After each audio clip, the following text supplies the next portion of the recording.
here, basically around the posterior arch of the atlas, and have my fingertips right up there at the actual lateral mass. This hand is going to just hold right around the base of the occiput. We're going to do the exact same thing that we were doing before. We're going to give a little pressure down into it, just that little bit of a scooping motion. Okay, it's for flexion. And extension, I'm going to shift so I have a little bit more of a lateral hold on our lateral masses, and go into extension.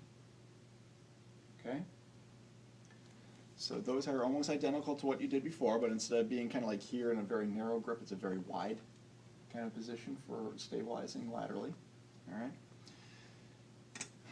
If I'm going into a side bend of OA, all right, I'm still going to block here. I'm coming to, if I'm going to side bend right, I'm coming over the lateral mass of C1 on the left. As I side bend right, I got to give pressure to the lateral mass to the right.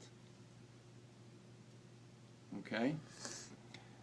You probably will not like doing that, to go that way. Okay? Especially a lot of patients. All right? So that would be a side bending. Rotation is just the same way as what we learned in the past, mid-cervical. I'm blocking the lateral masses, giving a little bit of downward contact force. If I'm doing rotation, it makes sense for me to be on the side so that I can just rotate here.